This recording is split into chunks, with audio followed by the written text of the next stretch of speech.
Έχουμε γραμμή. Ωραία. Είναι ο κύριος Νικόλαος Παπαχρήστο, πρόεδρος της ΟΛΜΕ. Σας έλεγα νωρίτερα για τη συνέντευξη που έδωσε ο Υπουργός Παιδείας, προαναγγέλλοντας την εισαγωγή στα πανεπιστήμια με κριτήριο, από το 2020 βεβαίως, με κριτήριο την βαθμολογία του Λυκείου. Θα τα δούμε. Κύριε Παπαχρήστο, καλημέρα, καλό μήνα. Καλημέρα σας. Λοιπόν, για πείτε μου τώρα, βέβαια έχει πει κάποια πράγματα ο Υπουργός. Τώρα θα τα συζητήσουμε μαζί, θα τα αξιολογήσουμε, θα μου πείτε και εσείς τη γνώμη σας. Είχαμε και χθες το απόγευμα που όταν σας πήρε για να κανονίσουμε αυτή την τηλεφωνική μας επικοινωνία, μου είπατε κάποια πράγματα. Η ΟΛΜΕ πώς το δέχεται, πώς το αντιμετωπίζει? Ήδη από μια συνέντευξη που έδωσε ο Υπουργός, φαίνεται ξεκάθαρα ότι το τρίτο έτος, η Γάμα Λυκείου, πλέον δεν θα είναι έτος όπου τα παιδιά θα έχουν μαθήματα γενικών γνώσεων, αλλά θα είναι ένα είδος προπαρασκευαστικού έτους για το Πανεπιστήμιο. Ναι. Αυτό και μόνο δείχνει ότι αλλάζει ο χαρακτήρας της τρίτης Λυκείου. Εμείς έχουμε μια συγκεκριμένη άποψη. Πιστεύουμε ότι το Λύκειο πρέπει να έχει έναν αυτόνομο μορφωτικό χαρακτήρα και δεν θα πρέπει να αλλοιώνει το χαρακτήρα του Λυκείου με τις εξετάσεις που ακολουθούν για την εισαγωγή στην τριτοβάθμια εκπαίδευση. Από την άλλη πλευρά, θεωρούμε ότι δεν είναι το καλύτερο κριτήριο ο βαθμός πτυχίου, ο βαθμός του απολυτηρίου δηλαδή, για πολλούς και διαφόρους λόγους. Πιστεύουμε ότι θα υπάρξει ένα κλίμα βαθμοθυρίας μέσα στο Λύκειο και πιστεύουμε πραγματικά ότι οι συνάδελφοι θα υποστούν αφόρητες πιέσεις από γονείς μαθητές για να βάλουν υψηλές βαθμολογίες για τα παιδιά τους. Αντιλαμβάνεστε ότι ένας τυχόν κακός βαθμός σε ένα μάθημα μπορεί να στερεί το παιδί από την πρώτη επιλογή. Οπότε αντιλαμβάνεστε την πίεση που θα ασκηθεί. Από την άλλη πλευρά, η ίδια η ελληνική πολιτεία με το ΚΕ, το Κέντρο Εκπαιδευτικής Έρευνας, όταν υπήρχε, με πρόεδρο τον κύριο Κασοτάκη, γνωστό καθηγητή του Πανεπιστημίου, είχε μελετήσει τις συνέπειες που είχε η επιβολή ενός συστήματος μεικτού, όπου κατά 25% ήταν από τη βαθμολογία των 3 τάξεων του Λυκείου τη δεκαετία του 80. Σας θυμίζω ότι τη δεκαετία του 80 μετρούσε 5% το απολυτήριο της πρώτης Λυκείου, 8% της δευτέρας Λυκείου και 12% της τρίτης Λυκείου. Με αυτό το σύστημα μπήκα και εγώ στο Πανεπιστήμιο. Και βγάλαν συμπέρασμα ότι αυξήθηκαν και κατά 90% οι αριστούχοι από το 80 μέχρι το 89. Αντιλαμβάνεστε λοιπόν ότι ο εκπαιδευτικός κλάδος λύγησε στις πιέσεις. Αυτό δείχνει η έρευνα αυτή του Κέντρου Εκπαιδευτικής Έρευνας, που ήταν επίσημο Ινστιτούτο του ελληνικού κράτους τότε. Αυτό, κύριε Παπαχρήστου, θυμόσαστε για ποιο λόγο καταργήθηκε? Γιατί εγώ θυμάμαι τη δεκαετία του 90 πλέον, που ήταν οι μεγάλες απεργιακές κινητοποίησεις στον χώρο της παιδείας και μάλιστα μία χρονιά είχαν χαθεί και οι εξετάσεις. Γιατί τότε... Τα συστήματα δεν νομίζω ότι αξιοποίησαν αυτή την έρευνα του και είπαν ότι έχουμε ένα πρόβλημα με το απολυτήριο. Νομίζω ότι το σύστημα μεταρρυθμίστηκε μέσα σε εισαγωγικά από τη λογική των υπουργών που θέλει ο καθένας να αφήσει το στίγμα του και ξεκινάει από την τριτοβάθμια εκπαίδευση αντί να βάλει τις βάσεις της δημόσιας εκπαίδευσης που είναι πρώτα το δημοτικό και μετά το γυμνάσιο και το λύκειο. Πάντως σε κάθε περίπτωση εμείς δεν θέλουμε το απολυτήριο. Δεν θέλουμε να μετράει το απολυτήριο, γιατί αντιλαμβανόμαστε ότι θα επικρατήσει βαθμοθυρία, θα υπάρξει η πίεση στους εκπαιδευτικούς και να σας πω και κάτι άλλο. Γιατί σε 70.000 εκπαιδευτικούς εγώ δεν βάζω το χέρι μου στη φωτιά ότι δεν θα υπάρχει και μια ελάχιστη μειοψηφία κακών συναδέλφων που θα επιχειρήσουν να έχουν ωφέλη από αυτή τη ρύθμιση. Εμείς λοιπόν θεωρούμε ότι είναι λάθος το συγκεκριμένο σύστημα. Θα το αναφέρουμε στον Υπουργό εάν και εφόσον μας καλέσει. Δεν έχετε κληθεί. Καλά, η συνέντευξη ήταν προφανώς. Είναι κάτι που ούτως ή άλλως δρομολογείται από ό,τι διάβασα μέχρι το 2020, ξεκινώντας βέβαια από τώρα τμηματικά, αλλά τότε να υλοποιηθεί.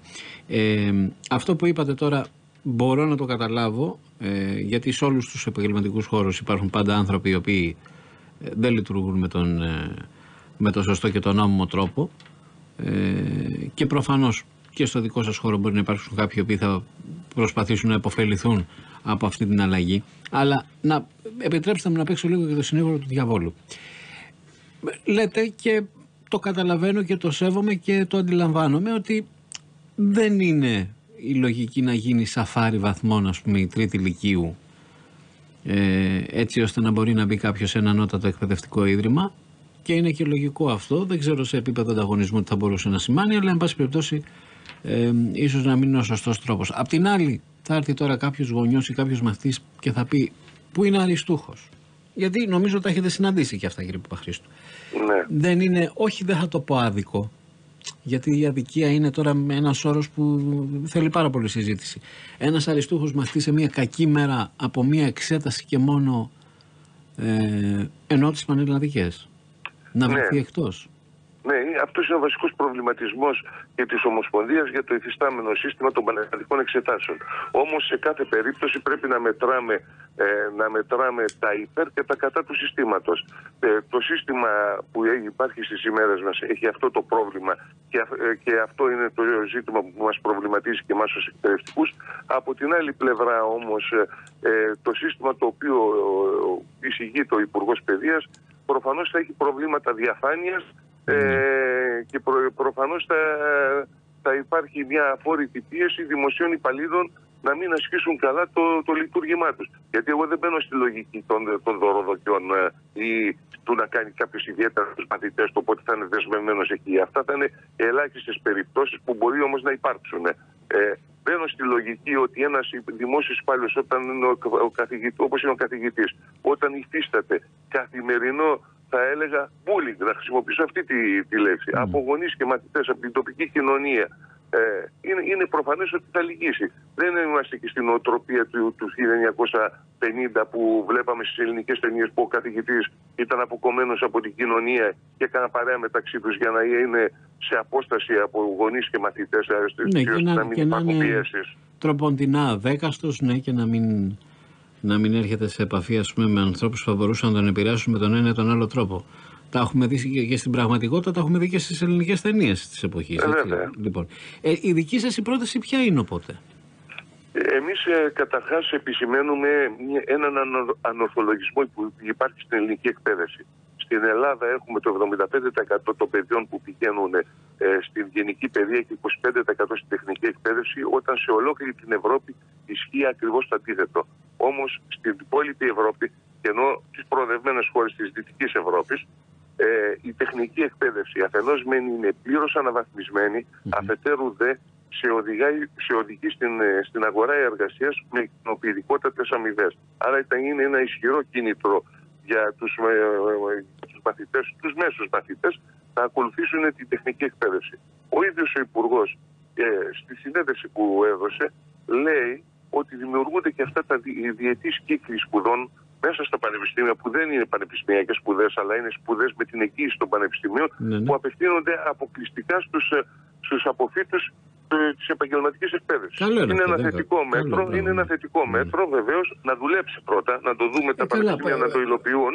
Σωστό αυτό που λέτε, γιατί από το χαρτί στην εφαρμογή χανόμαστε λίγο στη μετάφραση μερικές φορές. Ακριβώς, οπότε να δουλέψει γι' αυτό, αλλά επιπλέον θα πρέπει να απευθυνθεί και στους δανειστές και να τους πει ότι αν πραγματικά θέλουν την Ελλάδα αναβαθμισμένη και δεν θέλουν την Ελλάδα να της πιούν το αίμα και να τη λαιλατίσουν, οφείλουν να μην βάζουν τέτοιους φραγμούς στην δημόσια εκπαίδευση όσον αφορά τις δαπάνες. Οφείλουν να βοηθήσουν στο να εξυγχρονιστούν τα τεχνικά σχολεία, που ο εξοπλισμός τους είναι παροχημένος, που η υλικοτεχνική υποδομή έχει μείνει 10 χρόνια πίσω, και έτσι να μπορέσουμε να έχουμε αποφύτους εγνωσμένου κύρους για τα δεδομένα βέβαια της κάθε ειδικότητας, και τα παιδιά να απευθυνθούν εκεί. Αφού τα περισσότερα παιδιά απευθυνθούν εκεί, και βέβαια να έχουμε και μια ομαλή αγορά εργασίας, το 25% συμπλήν που θα μένει θα μπορεί άνετα να μπαίνει στα πανεπιστήμια χωρίς εξετάσεις. Η διαφορά μας είναι ότι εκτός από τις ιατρικές σχολές και τις πολυτεχνικές, που πάντα θα υπάρχει ανταγωνισμός για την σχολή υψηλής ζήτησης, και πιθανά και τις νομικές, όπως αναφέρει ο Υπουργός. Ναι, και πιθανά, γιατί είναι σχολές οι οποίες δίνουν και ένα ιδιαίτερο κύρος σε αυτούς που θα περάσουν στα πανεπιστήμια. Στις υπόλοιπες σχολές θα μπορούσαν τα παιδιά να μπουν χωρίς εξετάσεις και χωρίς σταθμολογία. Και το ξεκαθάρισμα να γίνει. Μάλιστα. Και το ξεκαθάρισμα να γίνει από τους πανεπιστημιακούς. Όπως γίνεται δηλαδή σε πολλές χώρες της Ευρώπης. Ναι. Εδώ γίνεται το εξής παράδοξο. Είναι δυσκολότερο να μπει στα πανεπιστήμια, τα ελληνικά, και ευκολότερο να μπει, όταν στο εξωτερικό είναι ευκολότερο να μπει στο πανεπιστήμιο και πολύ πιο δύσκολο να πάρει το πτυχίο. Ναι, εδώ έχουμε το αντίστροφο, λέτε. Βεβαίως. Οι εξετάσεις αυτές είναι πάρα πολύ δύσκολες. Είναι αποδεδειγμένα ότι είναι πάρα πολύ δύσκολες. Βέβαια, ήταν αδιάβλητες οι πανελλαδικές εξετάσεις. Και να ολοκληρώσω την πρόταση, επειδή θεωρούμε βέβαια ότι σε περίοδο μνημονίων και περικοπών η πρότασή μας αυτή δεν μπορεί να υλοποιηθεί, γιατί δεν υπάρχουν δυστυχώς τα κονδύλια. Εκτιμούμε ότι το σύστημα το υφιστάμενο που υπάρχει, το οποίο προέκυψε όχι επειδή αποδέχτηκαν τη θέση της Ομοσπονδίας, από τύχη. Να τελειώνουν δηλαδή τα παιδιά την τρίτη λυκείου, να δίνουν και τις εξετάσεις τους, πρώτα τις ενδοσχολικές, να παίρνουν το απολυτήριο της τρίτη λυκείου και μετά να δίνουν σε 4 μαθήματα, νομίζουμε ότι είναι το καλύτερο σύστημα. Σίγουρα δύσκολο σύστημα, μπορεί να πει κάποιος και σκληρό σύστημα, αλλά απολύτως αδιάβλητο. Εγώ θα σας πω και ένα άλλο χαρακτηριστικό. Συγγνώμη, σας διακόπτω και κρατήστε τη σκέψη σας να την επαναφέρουμε μετά. Να δίνουν σε 4 μαθήματα, λέτε, το παλιό σύστημα με τις δέσμες που είχαμε. Αυτό το σύστημα που έχουμε φέτο. Ναι. Δηλαδή το σύστημα το οποίο θα εφαρμοστεί και τώρα. Και θα σας πω ένα χαρακτηριστικό παράδειγμα για να δείτε ότι το σύστημα έχει προβλέψει και την πιθανή συμπάθεια του διορθωτή. Αυτό ακριβώς το λόγο μεταφέρονται τα γραπτά από τη Θεσσαλονίκη και πάνε στη Λάρισα, από την Αθήνα πάνε στο Ηράκλειο και πάει λέγοντας. Και μάλιστα αλλάζουν και οι πόλεις. Σωστό, στη λογική της διαφάνειας και της... Ναι, είναι καλυμμένα τα γραπτά. Ναι. Να μην υπάρχει ούτε η λογική της συμπάθειας ότι μπορεί εγώ να διορθώνω τα γραπτά του μαθητού μου. Ναι, δεν είναι δηλαδή αυτό που λεγόταν και είχε πει ο Γαβρόγλου κάποια περίοδο, να είναι οι εξετάσεις, γιατί ο Γαβρόγλου έχει πάρα πολλά πει ο Υπουργός, να είναι εξετάσεις σε περιφερειακό επίπεδο. Αυτό το πρόβλεπε το σύστημα, ώστε οι διορθωτές να μην είναι καν από τις περιοχές που είναι τα γραπτά. Καλά, εγώ θυμάμαι τώρα πολλά χρόνια πίσω, στα δικά μου τα χρόνια όταν έδινα εγώ για το πανεπιστήμιο, που μας κολλούσαν με το που δίναμε το τετράδιο, μας κολλούσαν αυτή τη μαύρη φάσα, τη μαύρη ταινία. Ναι, ισχύει αυτό. Το ίδιο σύστημα ισχύει και τώρα. Απλά φανταστείτε ότι αν, ας πούμε, τα γραπτά της Δυτικής Αττικής πήγαιναν στο βαθμολογικό κέντρο στο Εγάλεο ή στο Ήλιο, οι καθηγητές που θα ξέρανε ότι τα γραπτά αυτά είναι από την περιοχή μας, μπορεί να έδειχναν μια μεγαλύτερη συμπάθεια σε ανώνυμα γραπτά. Γιατί και αυτό μπορεί να παίξει. Ακόμα και αυτό ο νομοθέτης το έχει προνοήσει, στέλνοντας τα γραπτά στο Ηράκλειο, για παράδειγμα, ή στην Καβάλα ή οπουδήποτε άλλο. Ναι, σωστό. Να ρωτήσω τώρα, κάτι κύριε Πρόεδρε. Επειδή είστε μέσα στο εκπαιδευτικό σύστημα και δύο είναι οι ερωτήσεις, αλλά η πρώτη έχει να κάνει με αυτό που μου είπατε τώρα. Εγώ τουλάχιστον ως παρατηρητής, ως ακροατής και όχι με την επαγγελματική μου ιδιότητα, αυτό το οποίο βλέπω είναι ότι κάθε χρόνο, μάλλον με κάθε αλλαγή, ή αν όχι με κάθε αλλαγή, αλλά πάντως πολύ συχνά, που έχουμε στην ηγεσία του Υπουργείου Παιδείας, έχουμε και μία αλλαγή των συστημάτων. Ένα σύστημα πώς μπορεί να δουλέψει αν δεν δοκιμαστεί, και η δοκιμή δεν μπορεί να γίνει μέσα σε ένα χρόνο, αν δεν υπάρχει μια σταθερότητα. Αυτή η συνεχής αναλλαγή δεν είναι που δημιουργεί προβλήματα και που μπερδεύει και τους μαθητές και μπερδεύει και τους εκπαιδευτικούς και μπερδεύει και τους γονείς, και μπαίνουμε σε μια λογική πώς θα πάμε του χρόνου για εξετάσεις, πώς θα πάμε σε 2 χρόνια για εξετάσεις, μα αφού θα αλλάξει το σύστημα, μα αφού αλλάζει το σύστημα και μετά ξαναλλάζει το σύστημα. Θέλω να πω, καταλαβαίνω και ότι ο κάθε υπουργός, το καταλαβαίνω, αυτό δεν σημαίνει ότι συμφωνώ, ότι ο κάθε υπουργός πάει να βάλει τη δική του σφραγίδα. Αλλά έχω δει τόσα μοντέλα την τελευταία 20 ετία να εφαρμόζονται. Αυτό είναι το βασικό πρόβλημα. Αυτό είναι το βασικό πρόβλημα. Το επισημάνατε πάρα πολύ σωστά και το αναλύσατε πάρα πολύ σωστά. Ότι δεν μπορεί να πετύχει ένα σύστημα, είτε εξεταστικό σύστημα, είτε σύστημα εισαγωγής στην τριτοβάθμια εκπαίδευση, είτε και ακόμα και ένα σύστημα λειτουργίας της δευτεροβάθμιας εκπαίδευσης γενικά, όταν αλλάζει, ακόμα και αν αλλάξει ο υπουργός της ίδιας κυβέρνησης. Γιατί έχουν συμβεί και τέτοια πράγματα. Να έχουμε ίδια κυβέρνηση, να έχει αλλάξει ο υπουργός και να έρχεται ο υπουργός και να αλλάζει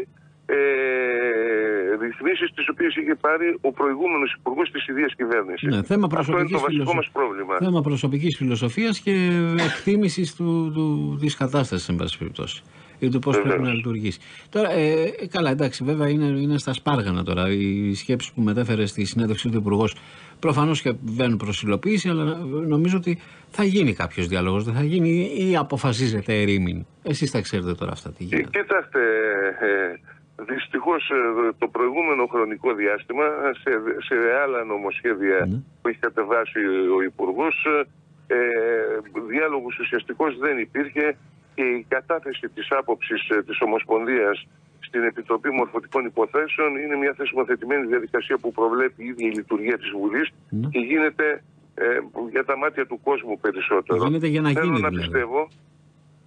Γίνεται για να γίνει, λέω. Απλά. Γίνεται για να γίνει, ακριβώς. Θέλω να πιστεύω ότι σε αυτή την πρωτοβουλία του Υπουργού θα υπάρχει ένας σοβαρός διάλογος με τους εμπλεκόμενους φορείς, έτσι ώστε να μην πάμε σε ένα σύστημα που να είναι χειρότερο του προηγουμένου.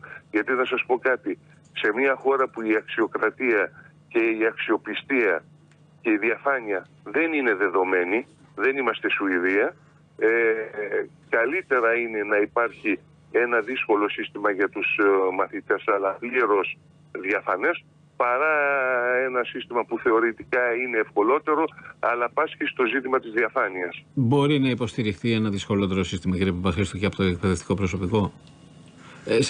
Σας ρωτώ γιατί. Να ανοίξω την παρένθεση για να ολοκληρώσω, γιατί είναι μια Δεν ερώτηση. νομίζω ότι υπάρχει δυσκολότερο σύστημα από το σύστημα των πανελληνίων εξετάσεων. Και ένα από τα ζητήματα τα οποία έχει θέσει η εκπαιδευτική κοινότητα είναι ότι το επίπεδο των εξεταζομένων μαθημάτων είναι πολύ υψηλό. Δηλαδή οι μαθητές πυροβολούν το σύστημα, δεν αντιλαμβάνονται όμως ότι μέρος των δυσκολιών που έχουν να αντιμετωπίσουν έχουν να κάνουν με το επίπεδο των εξεταζομένων μαθημάτων. Δεν είναι τυχαίο αυτό που θα σας πω, ότι οι φοιτητές που έχουν φύγει με το Εράσμους και έχουν πάει σε πανεπιστήμια του εξωτερικού για 6 μήνες, έτσι όπως προβλέπεται από το πρόγραμμα αυτό, έχουν διαπιστώσει έκπληκτοι ότι στο πρώτο έτος του πανεπιστημίου διδάσκονται πολλές φορές κομμάτια που αυτοί τα διδαχτήκαν στην τρίτη ηλικίου και εξετάστηκαν σε αυτά τα κομμάτια για να μπουν στο πανεπιστήμιο. Μάλιστα. Τελευταία ερώτηση, κύριε Παπαχρήστου, και τώρα ξεφεύγω λίγο, γιατί εσείς είστε βεβαίως τη Ολμαία, αλλά η ερώτηση, από ό,τι καταλαβαίνω, το Ακροατή αφορά περισσότερο την Διδασκαλική Ομοσπονδία, αλλά θα την κάνω σε εσάς, γιατί είστε εκπαιδευτικός και γνωρίζετε όλες τις βαθμίδες. Μου λέει, υπάρχει κάποιος τρόπος, μάλλον υπάρχει κάποιος μπούσουλας. Προσπαθώ να μεταφέρω τώρα το ερώτημα, γιατί είναι λίγο περίπλοκο έτσι όπως το έχει θέσει ο φίλος ή η φίλη. Βλέπω, μου λέει, από το παιδί μου και από τα παιδιά άλλων τάξεων ότι υπάρχει διαφορά, μου λέει, στη διδασκαλία και της ύλης αλλά και του τρόπου. Δηλαδή άλλα πράγματα μαθαίνουν τα παιδάκια στο ένα τμήμα, έτσι όπως το καταλαβαίνω, άλλα μαθαίνουν στο άλλο. Αυτό δεν ξέρω αν υπάρχει τώρα στο γυμνάσιο και στο λύκειο. Ναι, δεν μπορώ να κρίνω πραγματικά τι γίνεται στο δημοτικό. Θεωρητικά δεν μπορεί να γίνεται αυτό από ό,τι φαντάζομαι με τη λογική του εκπαιδευτικού συστήματος. Η ύλη είναι συγκεκριμένη. Πολλές